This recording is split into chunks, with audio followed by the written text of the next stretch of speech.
বিশ্বকাপের গ্রুপ পর্বের মহা গুরুত্বপূর্ণ শেষ ম্যাচে বৃহস্পতিবার ভোরে স্কটল্যান্ডের মুখোমুখি হচ্ছে ব্রাজিল। তবে এই হাই ভোল্টেজ ম্যাচের আগেই মাঠের বাইরে জন্ম নিয়েছে এক অদ্ভুত নাটকীয়তা।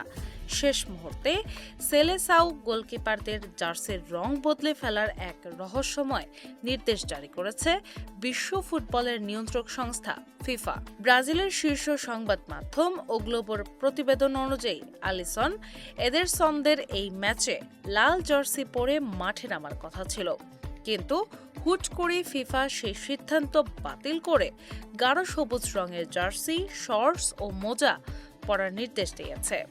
হঠাৎ কেন এই পরিবর্তন তা নিয়ে ফিফা মুখে কুলু পাতলেও অফিসিয়াল কিট গ্রাফিক্সে পরিবর্তনের বিষয়টি স্পষ্ট।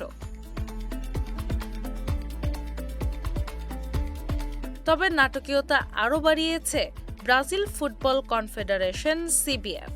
তারা সাফ জানিয়ে দিয়েছে বিশ্বকাপের জন্য গোলকিপারদের কোনো লাল জার্সি তারা তৈরি করেনি। এমনকি কিট প্রস্তুতকারী প্রতিষ্ঠান নাইকের ওয়েবসাইটেও এখনও শোভা পাচ্ছে এই ম্যাচের জন্য নির্ধারিত গাঢ় সবুজ জার্সি।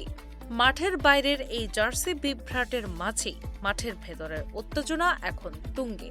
মরক্কোর সঙ্গে ড্রয়ের পর হাইতিকে উড়িয়ে দিয়ে ছন্দে ফিরেছে কার্লো আনচেলত্তির শিষ্যরা।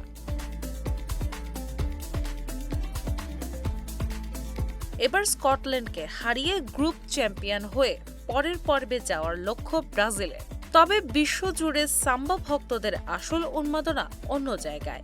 এই ম্যাচটি দীর্ঘ ৩ বছর পর দেশের জার্সিতে কামব্যাক করছেন নেইমার জুনিয়র। জার্সি বিতর্ক ছাপিয়ে নেইমারের প্রত্যাবর্তন আর গ্রুপ সেরা হওয়ার তীব্র লড়াইয়ে এক চরম উত্তেজনাকর ৯০ মিনিটের অপেক্ষায় ফুটবল বিশ্ব।